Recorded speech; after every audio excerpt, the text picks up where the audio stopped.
Hello everyone, what is good? For those of you that are new here, welcome to my channel, and in today's video we'll be talking about differences in French in Canada and France.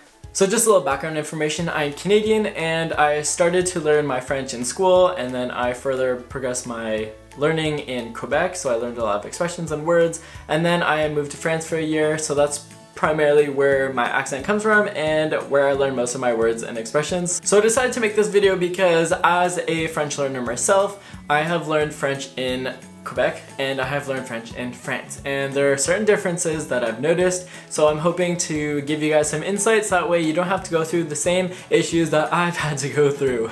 So I'll be telling you a couple different words and expressions that are used differently in Canada and in France. The first word I'm going to mention is the word gosse. For the people from France that are watching, you guys understand this as children, but the people who are watching this from Canada, they understand this as testicles.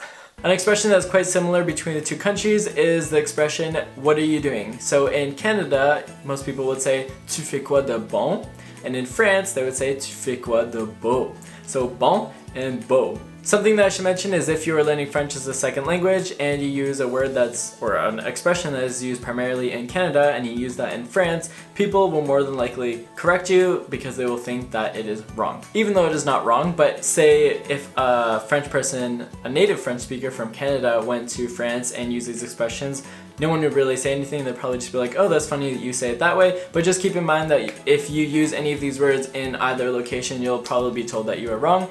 So just learn where to use the words. If you want to say that you're going shopping in France you could use two expressions that are quite common. So one is faire du shopping and another one is faire des achats. But in Canada, you would probably use the verb magasiner, or you can use the expression faire du magasinage. And if you use this expression in France, people will probably laugh at you because it's an older word, so just keep that in mind. Okay, so the next one, which is such a small difference but it annoys me so much, is the word August, the month. So in France, you would pronounce it as août. You pronounce the T at the end. But in Canada, you don't pronounce the T, so it just sounds like oo. And if you use either or and you're learning French as a second language, people will correct you.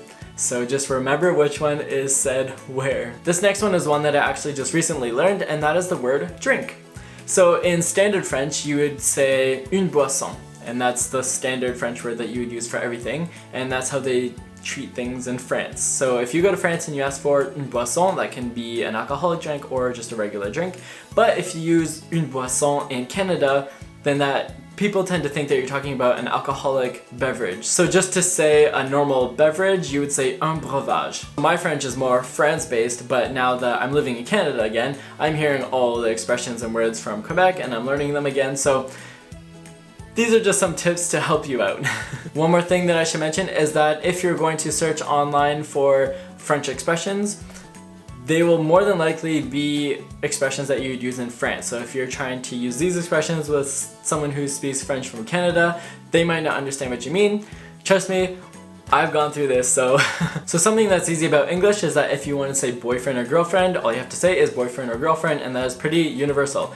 But if you want to say boyfriend or girlfriend in France or Canada, they would use them in different ways. So in France, you would normally just say mon petit ami, ma petite amie, or mon copain, ma copine. But in Canada, a more informal way would be mon chum or ma blonde for boyfriend and girlfriend. But if you use mon chum or ma blonde in France, they might make fun of you. And this happened to me once because I used the word mon chum in France and they said that I sounded like I was from the ghetto, and I was like, okay. The next one I'm going to mention is the word for shoes. In standard French, you would say chaussures. And you can say them in both countries and everyone understands you, of course, but more commonly in France, people call them des baskets. And in Canada, people more commonly call them des souliers. Again, French from Canada is a lot older, so if you use these words in France, people will probably laugh at you and just say, oh my god, that you use such ancient French, but that's just the way things are. And lastly, what I'm going to mention are the words for breakfast, lunch, and dinner.